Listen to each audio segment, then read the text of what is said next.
അതിരാവിലെ മലയുടെ മണ്ടേ കയറിന്ന് ഈ മുടിയിഴകളെ കാറ്റിൽ പറത്തി നിൽക്കാൻ നിങ്ങൾക്ക് ഭ്രാന്തുണ്ടോ? എന്നാ വാ, നമുക്ക് ഒരുമിച്ച് പോവാന്നേ. ഞങ്ങളുടെ സാരഥി മിസ്റ്റർ ദുരയണനാണ്. മൂപ്പര് ആത്മാർത്ഥത കൊണ്ട് ടോർച്ചൊക്കെ അടിച്ച് തന്ന് ഞങ്ങളെന്നെ വേഗം മലയുടെ മുകളിലെത്തിച്ചു. ഈ അറ്റ്മോസ്ഫിയറൊക്കെ കണ്ടപ്പോണ്ടല്ലോ, അതും വെളിച്ചമൊന്നുമില്ലാത്ത ഈ സമയത്ത് നമ്മുടെ പ്രകൃതിയിൽ നിന്നുള്ള ആ ഒരു പ്രകാശമൊക്കെ ആയപ്പോൾ ഞാൻ വിചാരിച്ചു, ഇവിടെ ദൈവമുണ്ടോ? ദൈവിക സാന്നിധ്യം പോലെ.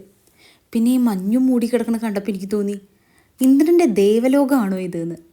ഒന്ന് ആലോചിച്ച് നോക്കിയേ, ഈ തണുത്ത കാറ്റത്ത് കാലൊക്കെ ഇങ്ങനെ നിവർത്തി വെച്ച് ഈ സൺറൈസും കണ്ടിരിക്കുമ്പോൾ കിട്ടുന്ന അനുഭൂതി ഉണ്ടല്ലോ, അത് പറഞ്ഞറിയിക്കാൻ പറ്റില്ല കേട്ടോ.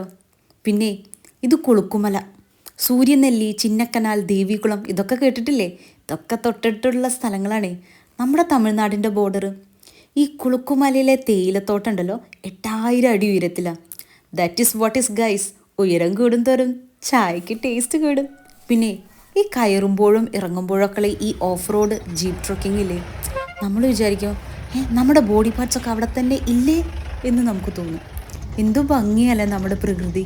ഈ ഹരിതാപവും പച്ചപ്പൊക്കെ കണ്ടിങ്ങനെ വരാൻ നമ്മുടെ മനസ്സങ്ങ് നിറയും. ഇത് കുളുക്കുമല, കുളുങ്ങി കുളുങ്ങി കുളുക്കുമല.